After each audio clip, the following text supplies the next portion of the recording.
And the $1 million question, I suppose $2 million question, from the outside looking in, forms is a really, really, really crowded space.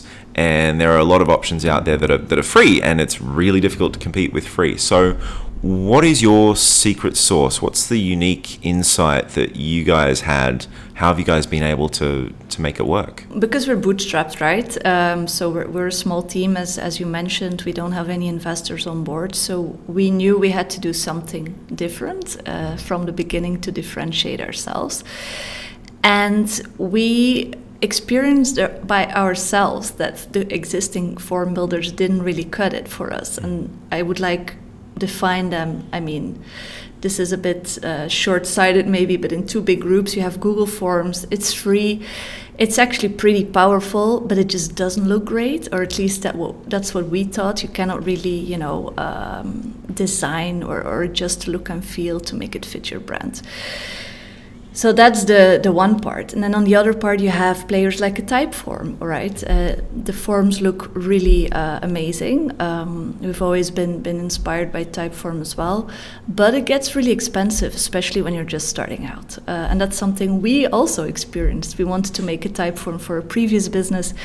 You collect 10 submissions, you hit the paywall, and you're like, what? Like, that's just not a nice experience. And we've always, try to build things and solve problems that we experience ourselves. And we thought, if we see this, there must be at least a very small niche of this very big market that might be interested in something different. And so we decided to kind of create a modern way to create forms. So heavily inspired by Notion, the Notion interface. There's no drag and dropping. It's just like a text editor interface. You just start typing with shortcuts. You can start building your form.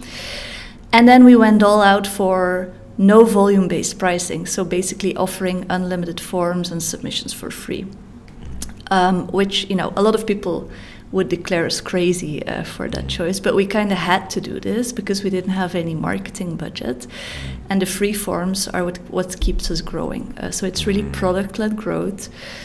You make forms to share with other people. On the free forms, you have the Tally branding. People fill out your form, they discover us, they're like, oh, this form looks nice, I'm gonna click. And that's how Tally has been growing, and that's kind of how Tally differentiates itself in a pretty crowded market. Talk me through the business model a little bit more. What led you to deciding on a freemium model? Was it the idea that you wanted to be product-led from the very beginning? Was it a marketing play or a product play or a differentiation play? Like, what made you decide to go with a freemium model? Yeah, a bit of a combination of everything. Like, it had to be product-led for us in order for it to work with a small team and with small budgets. So it's not really possible to bootstrap a product that needs, larger investments in marketing. Like, if we would enter a market where we need to educate the market, right? We wouldn't have the budgets for that. So that's why the crowded space was actually good for us. Like, you don't really need to explain why people need forms. Every business needs a form at one point.